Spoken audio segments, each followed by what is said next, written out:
All right, hello everyone. So today we're going to be discussing the very basics of coding.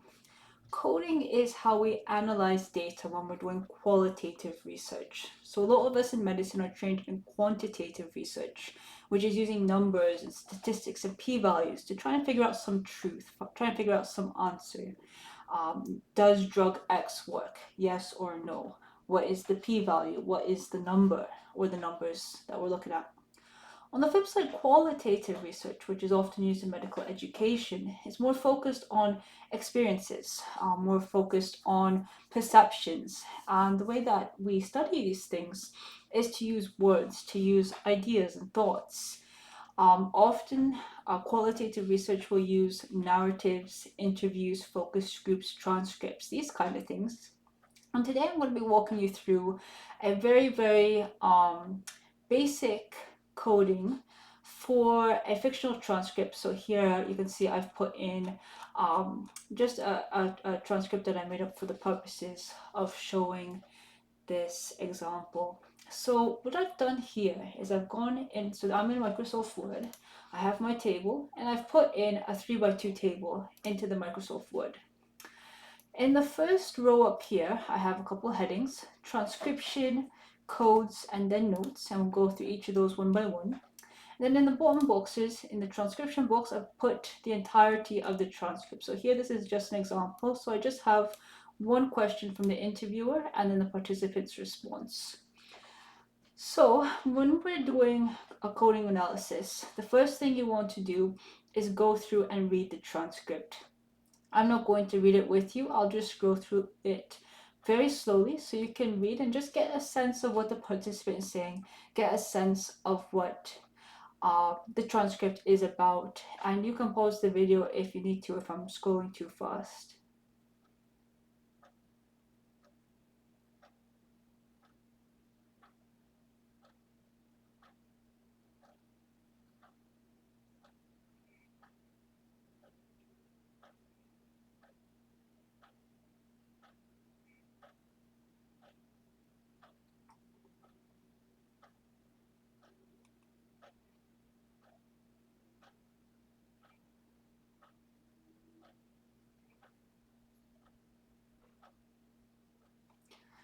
Alright, so after I've read this transcript a couple of times, I'll usually start with what's called in vivo coding, and we'll go through that in more detail in a separate video. But when I'm doing in vivo coding, I will usually take my highlighter here and I will highlight key quotes from the participant that's really concentrating the essence of what the participant is saying. So if I'm going through here, some of the things, so the interviewer is interested in knowing about a time when the participant, who sounds like they're a senior resident, had to help a more junior resident through a period of grief. So I'm looking for quotes here that are really focusing on the meaning of that experience, what that experience is.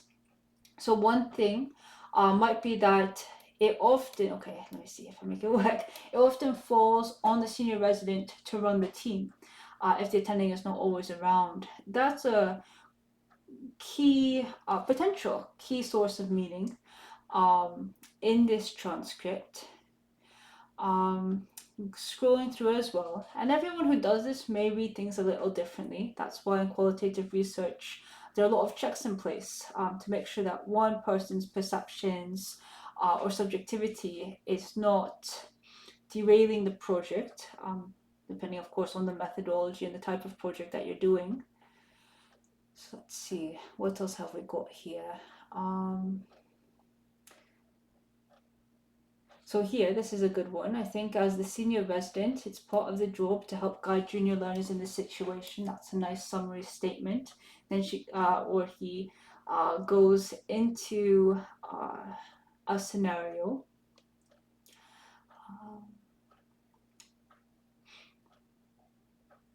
Depending again on the kind of analysis that you're doing, this statement about I kind of knew maybe I should have gone and found her sooner could be important. That's a sign of a post-reflection or post-reflective experience on the part of the participant. If you're looking for a pre-reflective experience, something like Van Manen's hermeneutic phenomenology, perhaps this isn't something that you're going to be looking at, but it could be a sign of reflection, of thought, of learning and growth, again, depending on exactly what framework you're doing and what you're trying to find from the data.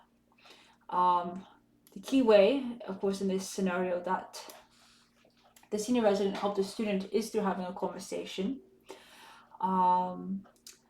Grief is an individual process. We all have to work through it. That's core insight as well. And then here too, although it's hard to talk with the hierarchy in medicine,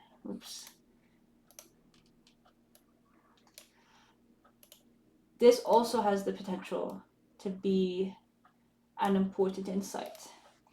And the key with coding is that at the time of coding, we don't need to be making decisions about what's going to be included in the final analysis. We're just looking for key pieces of information that from this participant and this participant's experience or this participant's interview.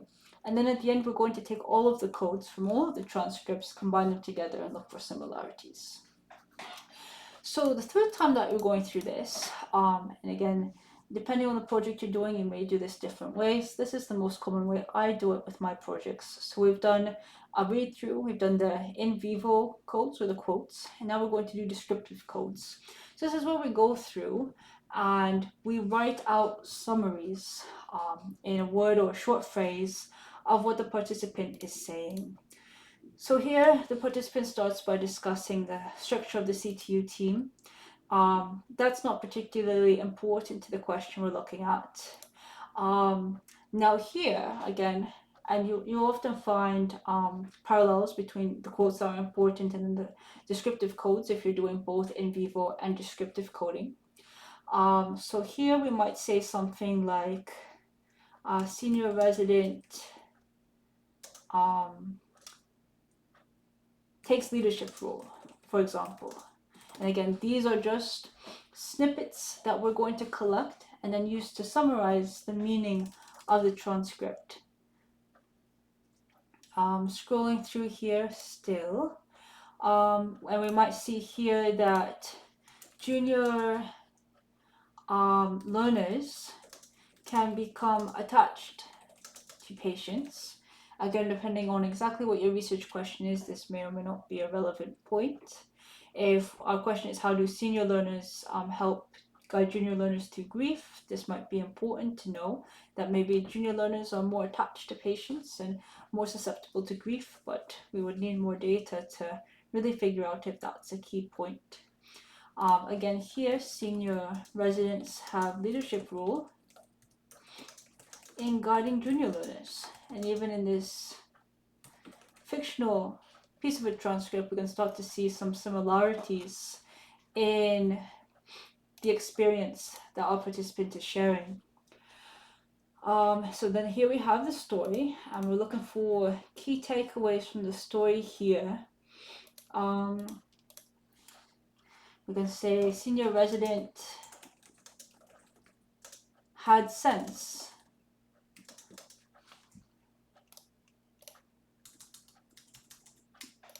of learner in distress. Senior resident discussed situation with junior learner. Grief is an individual process. I think here, especially having done a lot of these, the mention of hierarchy is always important as well. I might even just say hierarchy inhibits free discussion after tragedy. And then peers may provide more free discussion. And there's no right way to do this. What would happen after you finish coding the transcript is you would want to collect all of the codes and all of the in vivo codes, so all the quotes and all the codes, and you would want to list them here at the end of the document. And then you might be able to put a little bit of a summary of what this transcript is discussing. Finally, the last column. So as we're going through transcripts, sometimes things will occur to us. either things from other transcripts, other participants, or maybe similarities we've noticed. So for example, you remember here we had the leadership, here we have the leadership. So I may put in this column senior residents repeatedly take leadership roles when it comes to junior learners.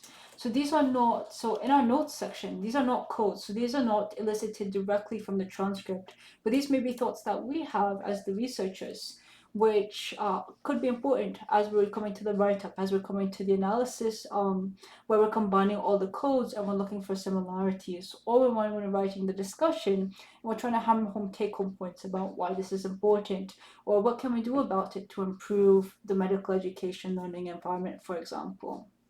So that's coding in a nutshell. First step, make your table. Second step, read through the transcript. Third step, highlight your quotes. Fourth step, put your little descriptive coding summaries, and don't forget to take notes.